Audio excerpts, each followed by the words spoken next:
You will hear a woman phoning to inquire about exhibition information. First, you have some time to look at questions 1 to 4.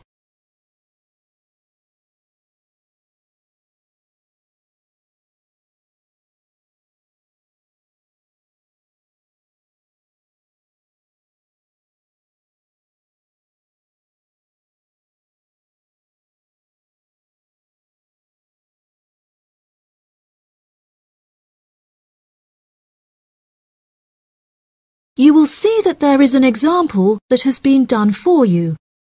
On this occasion only, the conversation relating to this will be played first. Good morning. You're through to the events coordinator at the Birmingham City Council. How may I help you? Hello there. My husband and I are interested in purchasing tickets to the automobile exhibition, but I couldn't find many details about it on your website, and I was wondering whether you could provide me with some more information. Does it open in June? The purpose of calling is to purchase tickets, so purchasing has been written in the space. Now we shall begin. You should answer the questions as you listen, because you will not hear the recording a second time. Listen carefully and answer questions 1 to 4. Good morning. You're through to the events coordinator at the Birmingham City Council. How may I help you? Hello there. My husband and I are interested in purchasing tickets to the automobile exhibition, but I couldn't find many details about it on your website, and I was wondering whether you could provide me with some more information. Does it open in June? Yes, of course, madam. The exhibition will take place during July and will showcase the history of automobiles from the very first commercial car in the late 1800s all the way through to the present day. Is the exhibition open for the duration of July? No, madam. The exhibition will last 3 days, from the 1st of July to the 3rd of July, and then the cars will be taken to another exhibition. Okay. Does the exhibition focus on a certain manufacturer? No. It will showcase a wide range of manufacturers. Wonderful. I'm ever so fed up of going to these shows and only seeing one manufacturer. Are there any opportunities to sit in or even drive the cars? There will be many opportunities for you to sit in the cars. However, some of the cars will only be available to observe. We are yet to be told whether any of the antique cars will be available to drive. However, there will certainly be an opportunity to test driving some of the more modern cars on a purpose-built track. That sounds like great fun. I mustn't forget to bring my camera, or my husband will never forgive me. I'm afraid to say that cameras are actually strictly not allowed to bring into the exhibition. There will, however, be a section where a professional photographer will be available to take photos of you sitting in a car in period clothing. Well, that sounds like it could be fun, but I assume the photos won't be free. On the contrary, one free photograph is included within every ticket, but each photo after this will cost £5. Before you hear the rest of the conversation, you have some time to look at questions 5 to 10.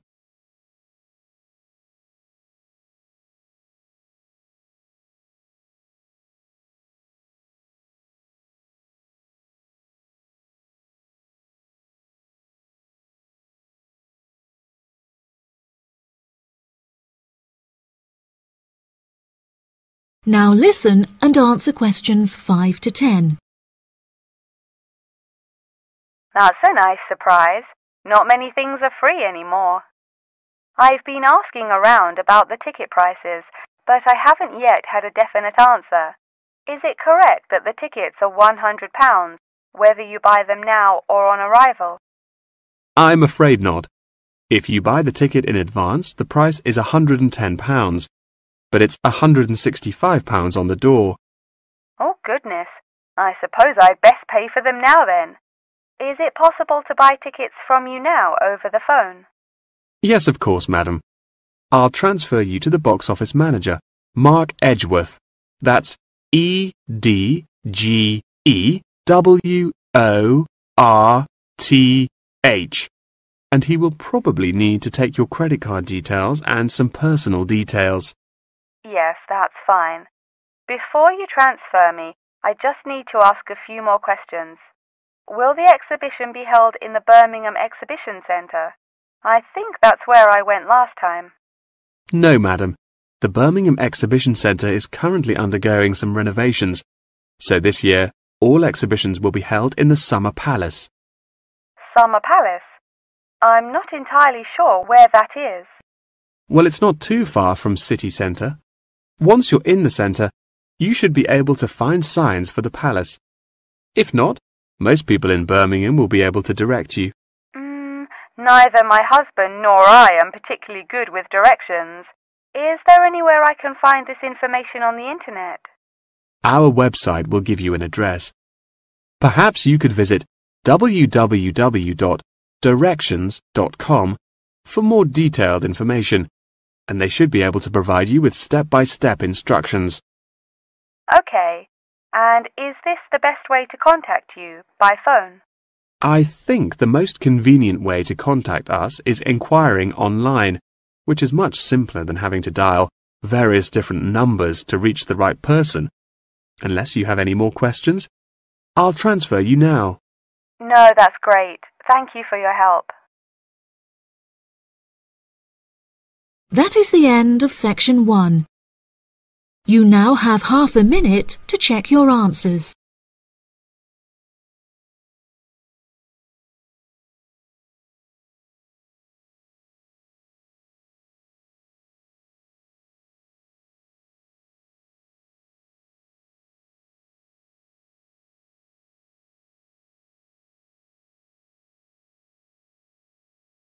Section 2.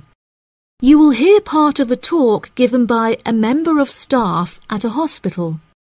First, you have some time to look at questions 11 to 15.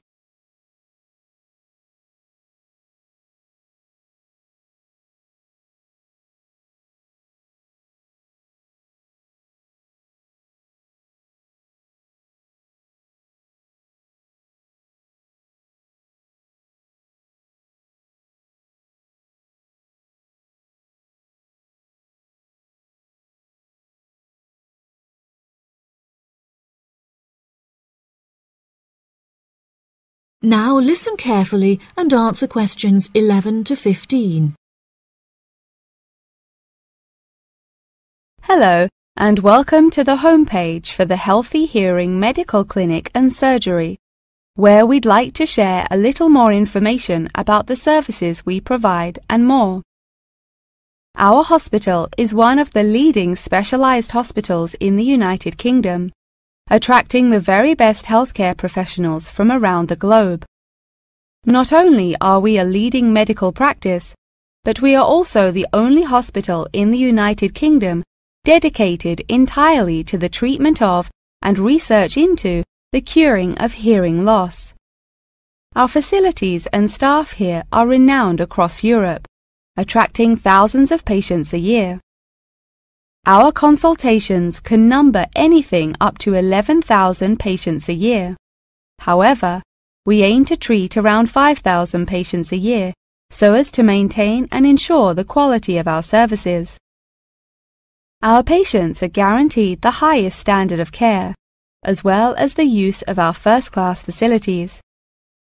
All patients requiring overnight treatment are provided with their own private room with ensuite facilities, as well as a state-of-the-art entertainment centre, which includes a flat-screen LCD television and PlayStation. Appointments with our healthcare professionals can be made at any time during the week, with female doctors available between 8 a.m. and 11 a.m. If you need to see a doctor outside of these times, please visit the Out of Hours page of our website for more information. Our doctors are all trained to an exceptionally high standard and practice a vast array of specialities. Mr. Roberts is a fully qualified ear and throat specialist. Mr. Edwards is a pediatric hearing specialist, while Mr. Green specializes in reversing hearing loss. For more details about our people, please visit the staff members page on our website. During a consultation, doctors will sometimes decide medication is required, for which patients should receive a prescription. There are several pharmacies within the city. However, we recommend that patients use the pharmacy housed within our healthcare facility. Our in-house pharmacy is well stocked at all times. Our products are competitively priced, and our pharmacists are on hand to help and advise from 8 a.m. until 10 p.m. from Monday to Saturday, and from 9 a.m. until 12 p.m. on Sundays. If you require any help outside of these hours, please see our out-of-hours page on the website. Since the Healthy Hearing Medical Clinic and Surgery also functions as a teaching hospital, we aim to provide our students with every opportunity to expose themselves to medicine in practice. Therefore, we would like to encourage our patients to give their consent for a medical student to attend their consultations. If our patients are not comfortable with this, there will be a form at reception where patients will be able to opt out. Before you hear the rest of the talk, you have some time to look at questions 16 to 20.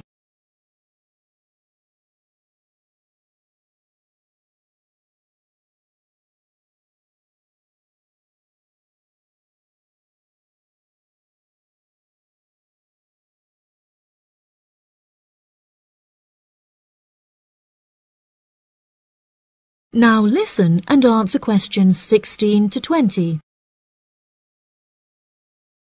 Now, please look at the map I've given you of the Healthy Hearing Medical Clinic and Surgery. For those not familiar with our practice, reception can be found through the main door at the end of the corridor.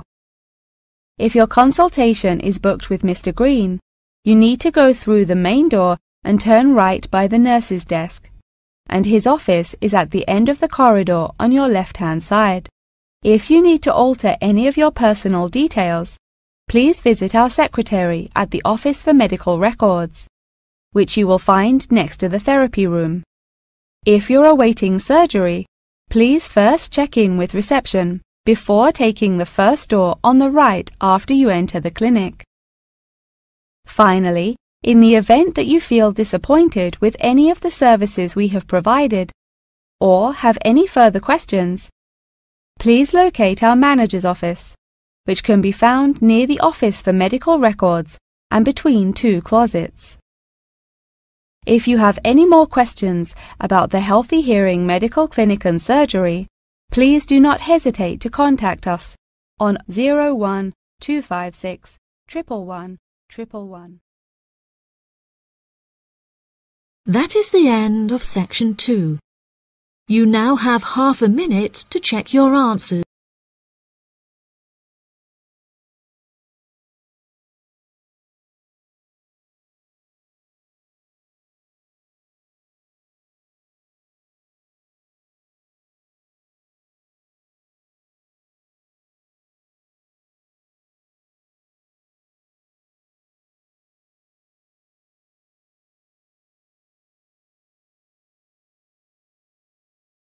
Now turn to section 3. Section 3. You will hear Jim and Jane, two students, talking about their professor's lecture. First, you have some time to look at questions 21 to 25.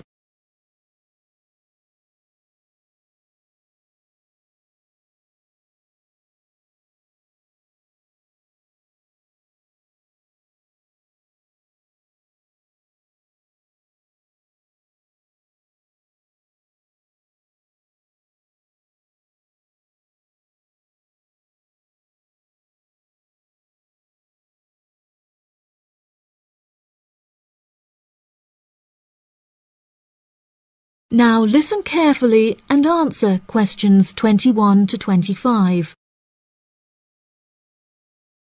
Jane, what did you think of Professor Morgan's lecture? I don't know about you, but I find it incredibly difficult to believe that light influences the environment as much as he says. I've never seen any journal articles, websites or anything that verifies his arguments. It's stupid. On the contrary, I've seen a great deal of research supporting his argument from a wide range of renowned scientists. Have you looked at the recommended textbook listed on the course outline given to us at the beginning of the semester? All the information is in there. Perhaps you've just been looking in the wrong places. I never look at the course outlines. I have so many loose sheets of paper I tend to lose anything I'm given by the end of the day. What's the textbook they recommend? And where can I get it from? I should probably go buy it soon. I'm already behind in the course. Yeah, you definitely should buy it. And our grades are more important this year. It's called The Influence of Light on the Environment. You should be able to find it in the bookshop on campus. If not, they'll order it within 2 weeks.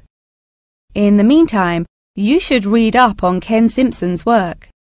He argues that in order to protect natural habitats, governments should endeavour to turn off lights in cities at night. Well, that's controversial. I doubt any government would be willing to do that any time soon. I imagine roads would become quite dangerous without street lighting. For this issue, Dave Kepler suggests they could just replace the existing lights with more environmentally friendly bulbs. They could even install solar-powered lights. That way, roads will be more eco-friendly while maintaining safety. Although I guess they wouldn't be particularly effective in colder countries, especially during the winter. That's quite a good idea, actually. The price of solar power is supposed to be on par with electricity within the next few decades, and it was on the news this morning. I've also heard that, according to Sharon Gray, in countries with more sunlight, insect-eating animals tend to be smaller in size. Since there are fewer insects, and the remaining insects produced a smaller number of eggs. Yeah, I think I read somewhere that sunlight also has a negative effect on the quality of water, but I'm not sure I believe it. In many hot countries, particularly developing countries, there is a lot of water pollution caused by factories rather than sunlight. Nevertheless, Maria Jackson says that in direct sunlight, the surface of the water becomes more translucent. Therefore, it affects the amount of sunlight that aquatic insects can absorb. Not much research has been undertaken to prove Jackson's theory, but it seems to have been widely accepted anyway. I've never heard of that. I'll have to look it up on Google.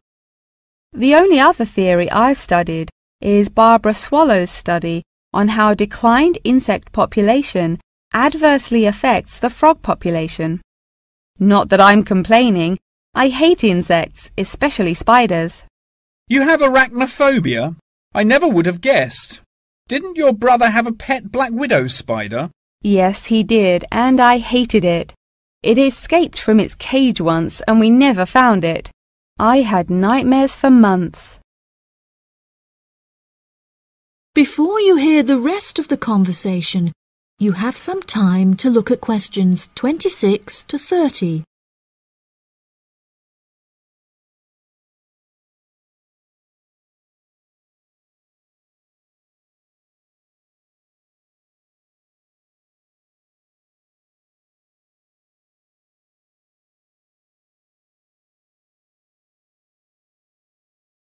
Now listen and answer questions 26 to 30. Okay, now I'm getting goosebumps. Let's change the subject. What's your stance on natural and artificial light? Honestly, I'm not sure it makes much difference which one you use. Species will die out either way. I think the real argument we should consider is global warming and protection or replacement of finite fuels. Solar power provides us with an incredible opportunity to replace electricity, and governments should definitely increase spending on research in this field. The theories discussed in our lectures, like Simpson's and Gray's, are so vague and lack proof, so I don't understand why we even study them. I see what you mean. I don't like learning unsupported theories for exams, and I'd rather spend my time learning something else. For example, I'd be much more interested in studying the animals in safari parks than researching migratory birds, particularly the effect of tourists on the quality of life of animals. As we know, every year thousands of visitors will drive in their own vehicles or ride in vehicles provided by the facility to observe freely roaming animals. Yeah, that would be really interesting. Especially those animals living in more tropical countries like Borneo. Following on from that, I want to study how bringing animals over from foreign countries to put in our zoos affects their life expectancy. For example, do you remember when China sent pandas to Edinburgh Zoo? Apparently, one of the pandas became depressed, but it was never explained why. To me, obviously, you can't take an animal out of its natural habitat and put it in a cage on the other side of the world. It just doesn't work. That is the end of section 3. You now have half a minute to check your answers.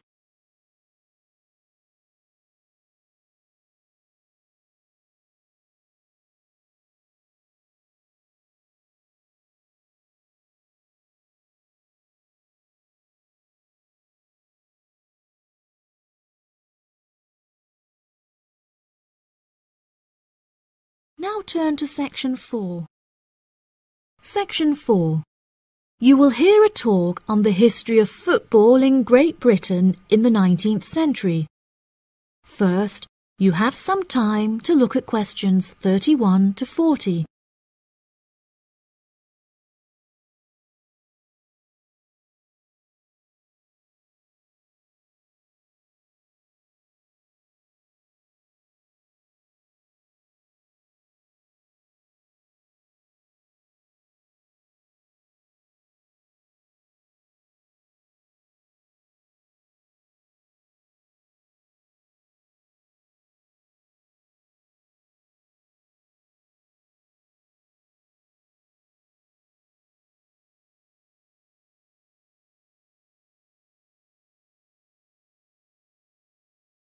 Now listen carefully and answer questions 31 to 40. Great Britain is often hailed as the home of football, with talented players travelling from far and wide to play for teams in the English Premier League, one of the most popular football leagues on the planet. Today we are going to take a look back to the 19th century Great Britain, in an attempt to trace the evolution of the beautiful game, as it is now known. Prior to the 19th century, the game featured a wide variety of local and regional adaptations, which were later smartened up and made more uniform to create our modern-day sports of association football, rugby football, and Ireland's Gaelic football. Even up to the mid-19th century, Shrovetide football, or mob football, was still widely practiced. According to the rules of mob football, there were no rules. A player could legally use any means whatsoever to obtain the ball, such as kicking, punching, biting, and gouging, with the only exceptions being murder and manslaughter. These games may be regarded as the ancestors of modern codes of football, and by comparison with later models of football, they were chaotic and had few cooperation. Towards the latter end of the 19th century and moving into the early part of the 20th century, however, there appeared a newfound emphasis on moral values in football. Perhaps a more modern example of this can be seen in John Terry's suspension as England captain, following reports of his infidelity to his wife. Furthermore, as mob football died away, there grew a greater concern for players' health and general well-being, with many clubs affording their top players access to frequent medical checkups and treatment. Despite the presence of Great Britain's unique state-funded National Health Service, football clubs are still seen today, providing team members with state-of-the-art healthcare facilities, with the top clubs even housing their own specialist doctors and physicians.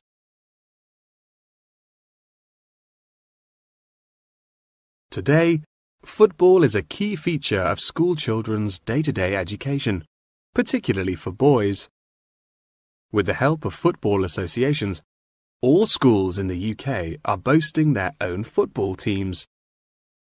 This mainly comes as a result of pressure put on schools and the government by concerned parents, who felt that football education taught their children valuable lessons and indeed vital life skills, such as teamwork and a drive to succeed. Nowadays, many of the UK's top football clubs provide training facilities and outreach programs in an attempt to educate the nation's aspiring youths. As I previously mentioned, it was only during the 19th century that football in its uniform concept truly began to emerge, with footballers previously playing according to their own versions of the rules. However, it was not until the early 20th century that different players actually began to play according to these standardized rules. Prior to the 19th century, football was played by all the major English public schools, including the likes of Eton College, Winchester College, and Harrow. In 1848, there was a meeting at Cambridge University in an attempt to lay down the laws of football. Present at the meeting were representatives of each of these major public schools, whom each brought a copy of the rules enforced by their own individual school's rules of football. The result of the meeting was what is now known as the Cambridge Rules, thereby uniting the rules from across the country into one simple document.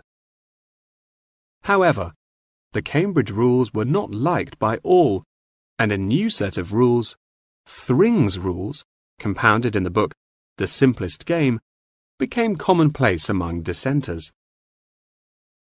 Across the country, improvements in infrastructure and public transport had a knock-on effect of dramatically increasing attendance to football games. Football quickly became a social event where spectators would meet friends, drink tea, and chat about the good old days. As football became more and more popular, it was decided that more money should be invested in maintaining the quality of pitches, amongst other things, and there was even talk of installing seating for spectators. However, the question of who was to foot the bill quickly became a divisive issue, with many believing that the government should fund football's development as a national sport. But in the end, the onus fell upon Britain's local and regional football clubs for the funding and development of the Football Association. They became responsible for the upkeep of football grounds, began to pay their best players a small salary, and organised competitions against other local and regional teams. And there began England's Football Association, or the FA, as we know it in its current form, the governing body of football in England. As the FA continued to grow and accumulate greater wealth, it was able to attract more and more talented young men from across the country, before finally accepting professional talent in the early 20th century. Today, football is played at a professional level all over the world. Millions of people regularly go to football stadiums to follow their favourite teams, while billions more watch the game on television or on the internet. That is the end of section 4. You now have half a minute to check your answers.